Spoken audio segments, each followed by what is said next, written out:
Hi everyone, this is Lab 3 for Physics 2211. So this is a two-part lab. So the purpose was to create a gravitational model in GlowScript in order to find the mass of a black hole in part 1 and then the exit velocity of a rocket in part 2.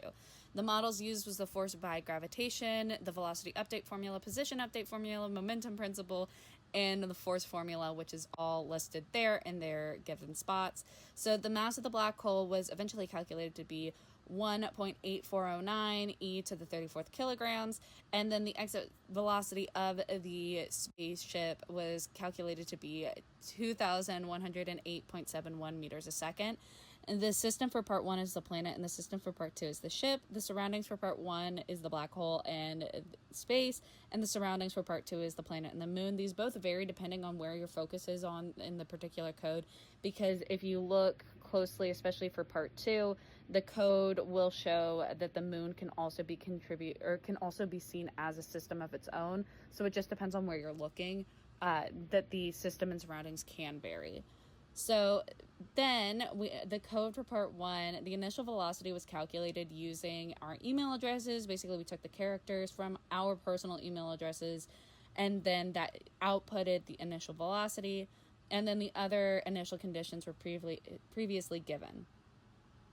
So for the code in part 1, I calculated the momentum of the star using the star's mass and the initial velocity and final velocity to then get the delta P, and this change in momentum was then related to the change in the it was then the net force. I'm so sorry.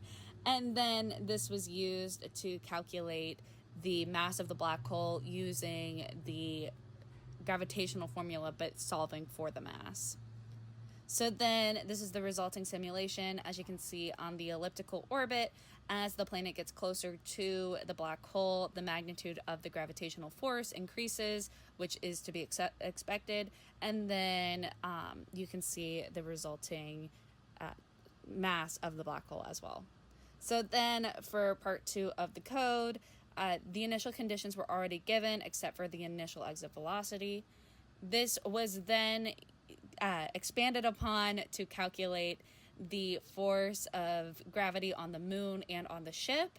And then this was then used to figure out the change in position and velocity of both the moon and the ship, and also the orbital speed of the moon to figure out if the rocket was going to be able to make it past both the planet and the moon.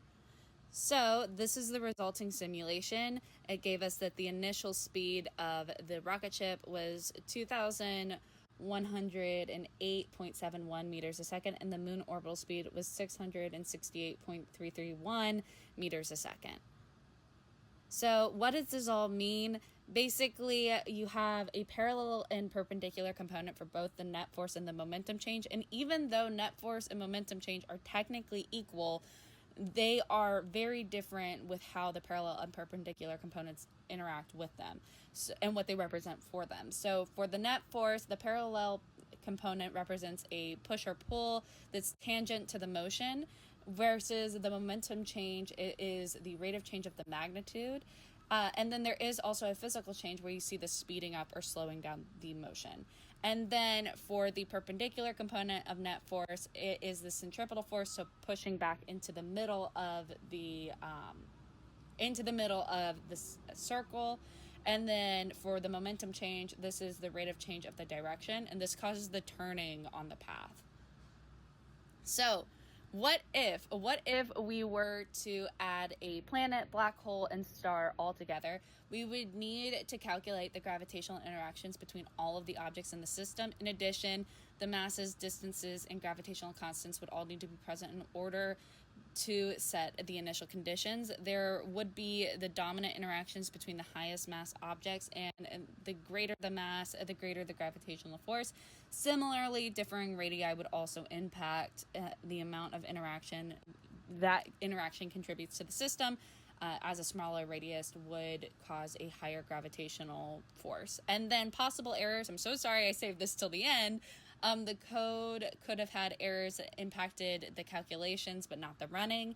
And then incorrect spelling of my email address is not completely out of the question, and it could have impacted the initial velocity. And then other errors are kind of limited because this is just a computational model. Human error in particular isn't necessarily a factor in this particular case. Thank you so much.